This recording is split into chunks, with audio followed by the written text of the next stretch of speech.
ακούσατε.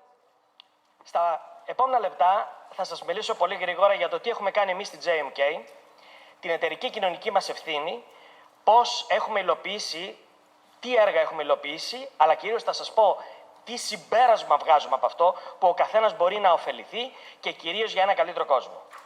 Θεωρούμε ότι είναι πολύ μεγάλη και εταιρική και κοινωνική και προσωπική ευθύνη να συναντάς ανθρώπους και να διατείνεσαι ότι τελικά μπορείς να τους βοηθήσεις να βελτιωθούν. Γιατί εμείς ακριβώς αυτό κάνουμε και έχουμε κάνει την εταιρική κοινωνική ευθύνη τελικά δουλειά μας. Να σας πω λοιπόν ότι συχνά συναντάμε ανθρώπους εφησυχασμένους ή απορριμμένους και θεωρούμε κοινωνική μας ευθύνη την αφύπνισή τους. Την κοινωνική, την εργασιακή, την προσωπική. Θέλουμε να βάλουμε μέσα στη ζωή τους, μέσα στο μυαλό τους, την ευθύνη, την ποιότητα, την ευαισθησία, την προσφορά, την απόφαση της σωστής, ορθής επιλογής. Τους γνωρίζουμε τον αθελαντισμό, τη δύναμη της αγάπης, τη σημασία του πάθους σε ό,τι κάνεις και τη χαρά και την ικανοποίηση της προσφοράς. Αυτό που κάνουμε είναι προσφέρουμε δυνάμωση σε στελέχη επιχειρήσεων, γίνονται εμψυχωτικές ομιλίες, γίνονται σεμινάρια και υπάρχουν και κάποια τα σεμινάρια υπάρχουν και σε DVD να τα πάρει κανείς. Ένα πολύ μεγάλο πελατολόγιο υπάρχει. Επιχειρώ 33 χρόνια τώρα. Τα τελευταία 20 είμαι και καθηγητής στην αίθουσα εδώ. Βλέπετε, εγώ ήξερα ότι θα κάνει κρύο. Γιατί εκπαιδεύω εδώ. Βοηθάμε λοιπόν τα στελέχη να βελτιωθούν, αλλά δεν μένουμε εκεί. Τους εμπνέουμε, τους παροτρύνουμε να επικοινωνήσουν τη γνώση και την εμπειρία τους, να διδάξουν στους νέους ακόμα και από τα λάθη. Και τα λάθη είναι πολύ χρήσιμα για όλους μας. Γιατί μόνο έτσι οι νέοι άνθρωποι θα οραματιστούν. Το όραμα χρειαζόμαστε, κυρίες και κύριοι. Και να νιώσουν ποιος αληθινά μπορεί να είναι τελικά ο σκοπός μας σε αυτή τη ζωή. Οι νέοι δεν θα αντιμετωπίσουν την επιτυχία και δεν πρέπει να τη βλέπουν σαν μια πιθανότητα οικονομικής ευμάρειας. Αλλά να έχουν μπροστά τους και να βλέπουν άτομα. Αυτό είναι καταπληκτικό το συνέδριο που γίνεται τώρα. Μια φορά το χρόνο. Μήπως πρέπει να γίνεται μια φορά το μήνα? Γιατί αυτό θεωρώ εγώ, να έχεις τέτοιους ανθρώπους με τέτοια εμπειρία να σας μιλάνε και σας λένε τις απόψεις τους. Τελικά, έχω διαπιστώσει και κάτι άλλο. Σήμερα, οι επιστήμες της παιδαγωγικής, της ψυχολογίας και κοινωνιολογίας έχουν κάνει τεράστια βήματα. Και δυστυχώς, όλες αυτές οι έρευνες βρίσκονται στις βιβλιοθήκες. Οι φορείς αυτών των επιστημών, είτε είναι δάσκαλοι, είτε ψυχολόγοι, είτε ερευνητές, υποχρεούνται κατά τη γνώμη μας και πρέπει να διαχέουν αυτή τη γνώση στην κοινωνία, αλλά κυρίως στους γονείς. Οι επιστήμονες έχουν ιερή υποχρέωση να σκορπίσουν αυτή τη γνώση όσο γίνεται σε μεγαλύτερο εύρος τελικά. Διότι δεν μπορεί η επιστήμη να είναι αυτός σκοπός για να πάρω ένα πτυχίο ή για να λέω ότι κάτι έκανα. Πρέπει και οφείλει να υπηρετεί το κοινωνικό σύνολο και τις κοινωνικές ανάγκες. Προτείνουμε λοιπόν να υπάρξουν περισσότερες σχολές γονέων, περισσότερες σχολές νέων και εφήβων, περισσότερες σχολές παροπλισμένων κοινωνικά ομάδων. Κάθε χρόνο πηγαίνω σε αρκετά συνέδρια στο εξωτερικό και βλέπω ηλικιωμένους συνταξιούχους να είναι στη ρεσεψιόν, να είναι. Εκμεταλλεύονται μια κατηγορία ανθρώπων οι οποίοι είναι πάρα πολύ ευγενικοί, υπομονετικοί, έχουν κουράγιο, έχουν δύναμη και δεν τους αφήνουν να παραπληστούν. Λέω τώρα μια ιδέα. Τι λοιπόν υποστηρίζω αυτή τη στιγμή? Ότι υπάρχει τρομερή γνώση, αλλά παραμένει κάπου κλειδωμένη. Εγώ θεωρώ, κυρίες και κύριοι, ότι η άγνοια είναι εθελοντική ατυχία. Και το να μην θες να μάθεις πώς να κάνεις κάτι είναι σαν να θέλεις να είσαι εθελοντικά άτυχος. Τελικά οι νέοι χρειάζονται πνευματική καλλιέργεια. Αυτό είναι το συμπέρασμά μου. Όχι μόνο υπό τη μορφή παροχής πληροφορίας, αλλά διερεύνησης, διαλογικής συζήτησης, αλλά κυρίως και παραδείγματος. Σήμερα είχατε κάποια παραδείγματα μπροστά σας.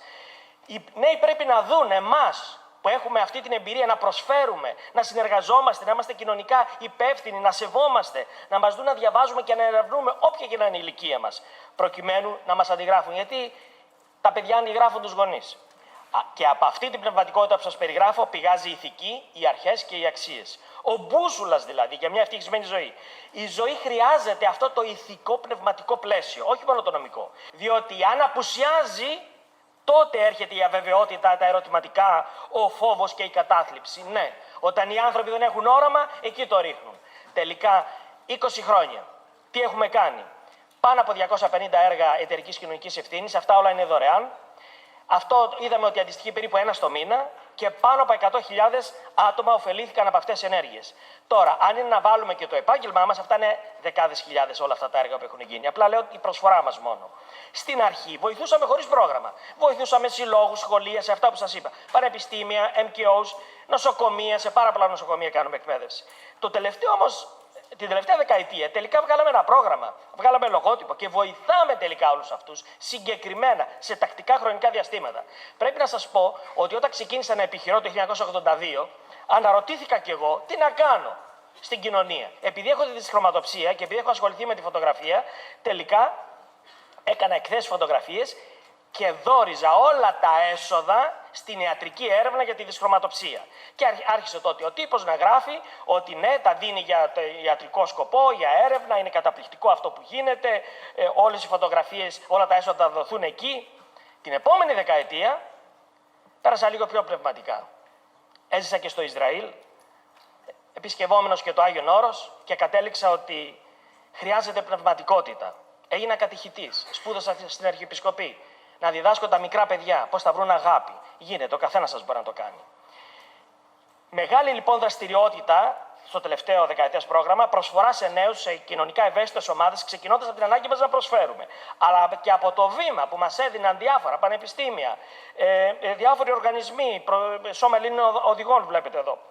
Τελικά το πήραμε και το ονομάσαμε επίσημα CSR@JMK και τελικά επιστρέφουμε πίσω στην κοινωνία, σε επιχειρήσεις και στους εργαζόμενους. Το κάνουμε τακτικά, συστηματικά. Σας δώσω ένα παράδειγμα. Στην Κέρκυρα λένε έχουμε κρίση στον τουρισμό. Κρίση στον τουρισμό, και πήγα και τους εξήγησα ότι αν δεν φτιάξεις εσύ το τουριστικό προϊόν, δεν θα έρθει ο τουρίστας.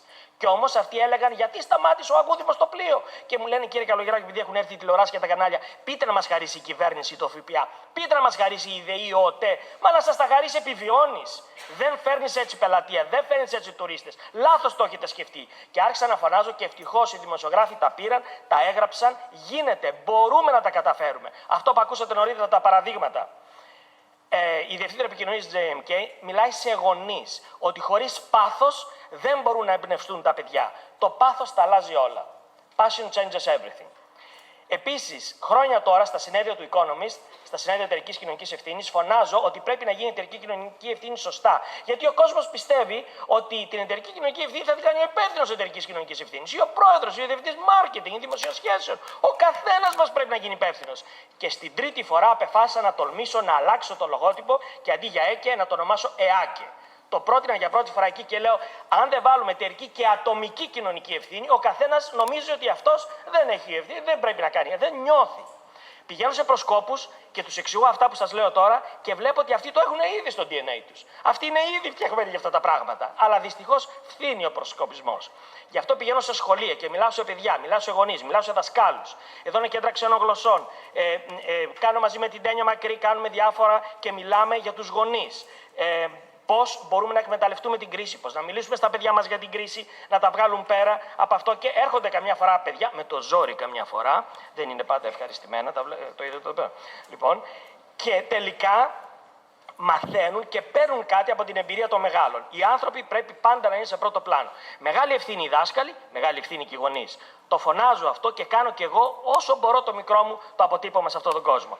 Μαζί μπορούμε να αλλάξουμε τον κόσμο. Έρχεται δένδρο ζωή σε Θεσσαλονίκη και μου λέει: μπορείς να υποστηρίξεις? Λέω: ναι. Το θέμα μου ήταν: μπορώ, έχω επιλογή. Μη κερδοσκοπικός οργανισμός, τους βοήθησα με όλη μου την ψυχή. Και αυτό είναι κάτι, παραδείγματα, μερικά από τα παραδείγματα. Τι θα πει Παρασκευή και 13 και Κρουσουζιά? Πάμε να το σπάσουμε. Μιλάω σε γονείς και λέω: ξυπνήστε. Αυτά είναι ανοησίες. Επίσης, ένα πρόβλημα δεν είναι ποτέ μόνο του, αλλά είναι πάντα συστημικό. Διδάσκω στο παπί συστημική και παίρνω αυτό που έχει βγάλει η επιστήμη και το μεταφέρω στους γονείς να καταλάβουν απλά, πρακτικά. Μιλάω σε γιατρούς για το πώς πρέπει να επικοινωνούμε με τον ασθενή. Αυτή η ιστορία με τα φακελάκια και οι γιατροί γίνανε γιατροί καμιά φορά χωρίς όραμα. Και υπάρχουν άλλοι γιατροί που αξίζουν να είναι γιατροί. Και εξηγώ πώς μπορείς να επικοινωνείς και να χτίσεις αυτή την πελατεία. Για μένα το ανθρώπινο δυναμικό, για να είναι δυναμικό, ανθρώπινο δυναμικό, άκου δύο λέξεις τώρα, πρέπει να είναι βαθιά ανθρώπινο. Ιδάλλως δεν μπορεί να είναι δυναμικό. Και το φωνάζω και στο σύνδεσμο διοίκησης ανθρώπινου δυναμικού. Τα παιδιά μας λοιπόν, το μέλλον μας. Έχω το spiritual, που είναι ο Θεός, το χρειάζομαι, που είναι η δύναμη μέσα μας. Πώς μπορούμε να κατακτήσουμε την κορυφή για γυναίκες επαγγελματίες managers. Σε πάρα πολλές εταιρείες έχουν μικρές δράσεις και δραστηριότητες, όπως έχει το Αμερικάνικο Επιμελητήριο, το Leadership Committee, και με φώναξαν στη Mercedes, όπου μου έφεραν γονείς και παιδιά στο ακροατήριο, να τους εξηγήσω ότι παιδιά η νοοτροπία σου ορίζει το μέλλον σου. Ιδάλλως λες, μα εγώ πώς να τα κάνω αυτά? Όλες αυτές οι ιδέες που ακούσατε λέτε αυτά είναι για τις Διάννης, δεν είναι για μένα. Όχι, παιδιά, για μας είναι. Όπως λέει ο Αϊνστάιν, όλοι έχουμε μέσα μας δημιουργικότητα. Όλοι γεννηθήκαμε δημιουργικοί. Όλοι μπορούμε να τα κάνουμε αυτά. Επίσης, η Eurobank, προς μεγάλη μου τιμή, είναι η τιμητική της Eurobank σήμερα, με πήγε σε πάρα πολλές πόλεις σε όλη την Ελλάδα, στην Κέρκυρα, στη Σέρρες, στη Χίο και μίλησα σε μικρές οικογενειακές επιχειρήσεις πώς να τα βγάζουν πέρα με την κρίση. Στη συνέχεια, εδώ με τον κύριο Γκίκα Χαρδούβελη, το Κολέγιο Αθηνών μου λέει: έλα να το κάνουμε και στην Αθήνα.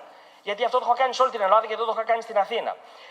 Στο Λαβέρν Πανεπιστήμιο έχει κλείσει, σε διάφορα πανεπιστήμια, διδάσκω στο πανεπιστήμιο στην Αλβανία, σε διάφορα πανεπιστήμια παίρνουμε παραδείγματα ανθρώπων που έχουν πετύχει και τους παρουσιάζουμε. Lifetime Achievement Award, βραβεύσεις εδώ πέρα. Προκειμένου να εμπνεύσουμε τους νέους. Το κρατούμενο είναι η έμπνευση και το άλλο είναι πώς να το κάνει κανείς. Στο Πανεπιστήμιο της Δευτέρας στην Κύπρο μιλάω πώς να ξεπεράσουμε το στρες και να μην έχεις ψυχοπλάκωμα. Μάλιστα αυτό μου άρεσε τόσο πολύ, το έβγαλα και σε DVD και κυκλοφορεί.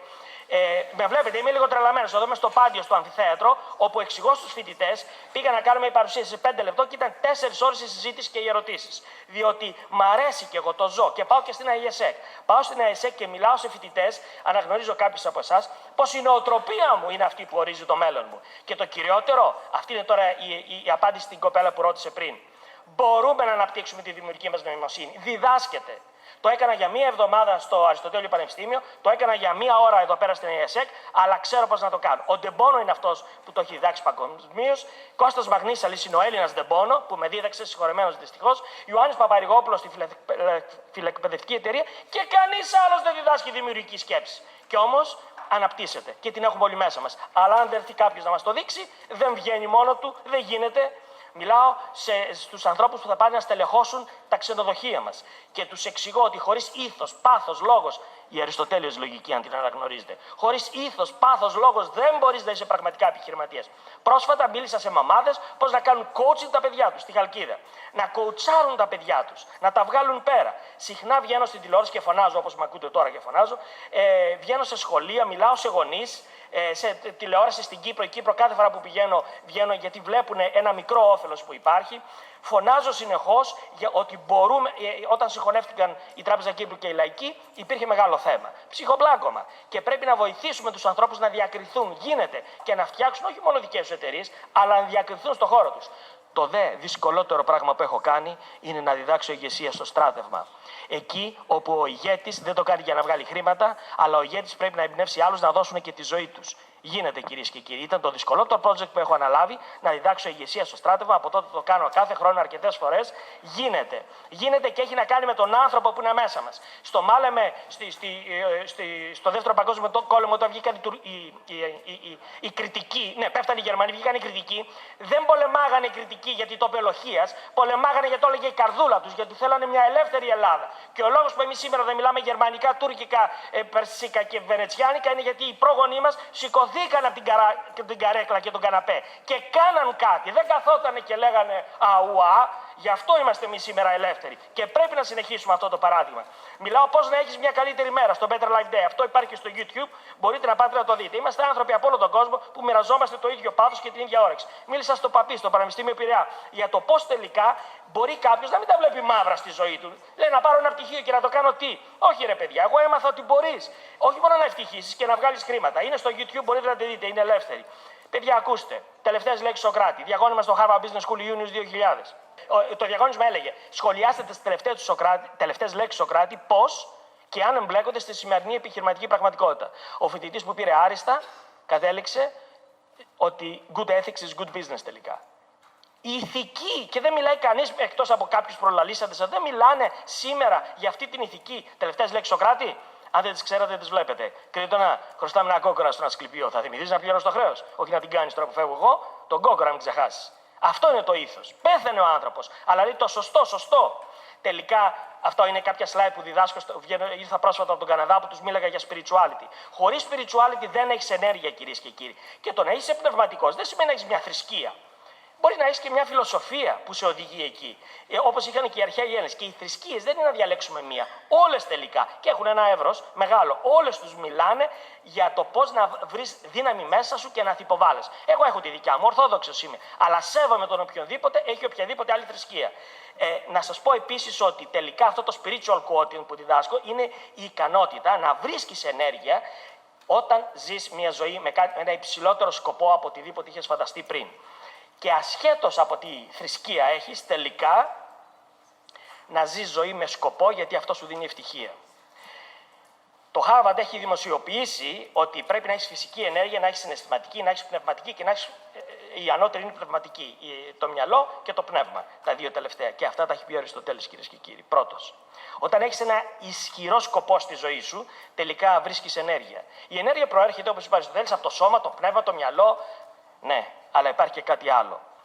Όταν έχεις αυτό το σκοπό και όραμα στη ζωή σου. Και θα σας πω κλείνοντας πώς θα δημιουργηθεί αυτό. Αυτό, παιδιά, γίνεται στο σχολείο και στο σπίτι. Έτσι και εγώ θα σας δείξω τώρα την οικογένειά μου, αλλά ο καθένας μπορεί να ανατρέξει στη δικιά του. Εμένα το σχολείο μου έμαθε και το πανεπιστήμιο πώς να σκέφτομαι. Στο σπίτι μου έμαθα πώς να συμπεριφέρομαι. Εμένα ο πατέρας μου έμαθε να βρίσκω αυτό το σκοπό που σας περιέγραψα. Η μητέρα μου έμαθε να το κάνω με αγάπη και ο αδερφός μου έμαθε να το κάνω με τιμή. Από εκεί μπορεί ο καθένας να ψάξει και να δει κάτι καλό κουβαλάει στην κληρονομιά του και στην πλάτη του. Τελικά αυτή η φυσική ενέργεια έχει να κάνει με την ικανότητα να μπορείς να κάνεις κάτι. Η πνευματική έχει να κάνει με μια κατεύθυνση. Η συναισθηματική έχει να κάνει με την ποιότητα. Το μυαλό έχει να κάνει με την κατεύθυνση και η πνευματική έχει να κάνει με σκοπό τελικά. Και έτσι θέλω να σας δώσω τα τελικά μου 3 συμπεράσματα. Θεωρώ ότι στελέχη όπως καλή ώρα εμείς, σήμερα που μας ακούσατε, πρέπει να προσφέρουμε αυτές τις ομιλίες σε σχολεία, είτε όπου μπορούμε να βρεθούμε, όπου υπάρχουν παιδιά και γονείς. Και να επικοινωνήσουμε έτσι την εμπειρία μας, τις επιτυχίες μας, τα οράματά μας, τα λάθη μας, τις αποτυχίες μας. Πρέπει να μάθετε και να ακούσετε πραγματικές και τα συγγνώμη μας. Και αληθινές ιστορίες, επιτυχίες και αποτυχίες. Το δεύτερο συμπέρασμα είναι ότι χρειαζόμαστε περισσότερες σχολές γονέων. Διότι χτίζει κάποιος και πας μετά στο σπίτι και σου γκρεμίζει ένας γονέας γιατί σε αγαπάει και σε πνίγει καμιά φορά. Ή σε αγαπάει και δεν ξέρει πώς να σε στηρίξει, να στηρίξει το έργο του σχολείου και του πανεπιστημίου. Δεν το κάνουν από κακία, το κάνουν από άγνοια οι γονείς. Τα παιδιά δυστυχώς ή ευτυχώς μιμούνται τους γονείς. Ας το εκμεταλλευτούμε και να δώσουμε μαθήματα αγάπης, εθελοντισμού, ανιδιοτελής προσφοράς. Γίνεται και μπορούμε να γίνουμε όλοι παραδείγματα για τα μικρά σας τα αδελφάκια, εσείς οι ίδιοι. Και τέλος, έχω να πω ότι αν δεν αναπτύξουμε εμείς την πνευματικότητά μας, μην περιμένουμε να την αναπτύξει το μικρό μας αδελφάκι. Μην περιμένουμε να την αναπτύξει το παιδί μας. Εμείς θα αναπτύξουμε την πνευματικότητα και θα καθοδηγήσουμε τους νέους να αναπτύξουν και τη δικιά τους πνευματικότητα. Γιατί από αυτή την πνευματικότητα πηγάζει και η ηθική που χρειαζόμαστε τόσο πολύ για να μην ξαναέρθουμε σε οικονομική κρίση. Αυτή η οικονομική κρίση ήταν κρίση ηθικής, δεν ήταν οικονομική. Και έτσι να έχουμε όραμα, να έχουμε μαθήματα αγάπης, εθελοντισμού, ανιδιοτελής προσφοράς. Γίνεται τελικά. Με ρωτάνε καμιά φορά, μήπως πρέπει να τελειώσουμε με αυτή την ιστορία, την ΕΚΕ ή ΕΑΚΕ που λέω εγώ. Πολύ θα ήθελα να είχε έρθει το τέλος της. Αυτό θα σήμαινε ότι θα είχε γίνει σκοπό ζωής. Μέχρι όμως να γίνει αυτό, εμείς όλοι πρέπει να συνεχίσουμε να προσφέρουμε σε όφελος της κοινωνίας. Όλοι αυτοί οι άνθρωποι που βλέπουν εδώ δεν ανήκαν σε ίδιες θρησκείες. Δεν είχαν κοινό πολιτισμό. Δεν είχαν την ίδια μόρφωση. Είχαν όμως ένα μεγάλο κοινό όραμα είχαν, που στηριζόταν σε βαθιά πνευματικότητα. Πνευματικότητα που διαιώπαν από βαθιά ηθική και αυτοί οι άνθρωποι αλλάζουν τελικά τον κόσμο. Μπορούμε και πρέπει να ελπίζουμε σε ολοένα και καλύτερο κόσμο. Σας ευχαριστώ πολύ και να ακούσατε.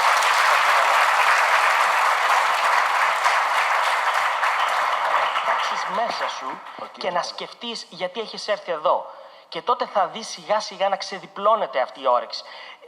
Εκεί, δηλαδή μην περιμένεις από κάποιον άλλο να το κάνει, θα πρέπει να το κάνεις εσύ.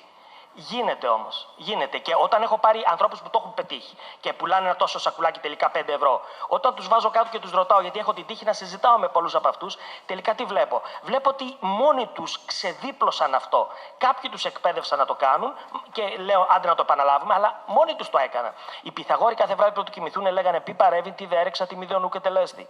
Τι έκανα που δεν έπρεπε να είχα κάνει, τι έκανα καλά μπορώ να κάνω καλύτερο. Έπρεπε να είχα παρεύει κανέναν νόμο. Και είχαν ένα self-diagnostic check και λέγανε τον εαυτό τους. Αν ο καθένας μας εφαρμόσει κάποια πράγματα, γίνεται καλύτερος από μόνος του. Και τελικά η ιδέα σου έρχεται, αλλά πρέπει να έχεις αυτό. Είναι σαν να φοράμε μαύρα σκούρα γυαλιά και γι' αυτό δεν το βλέπεις.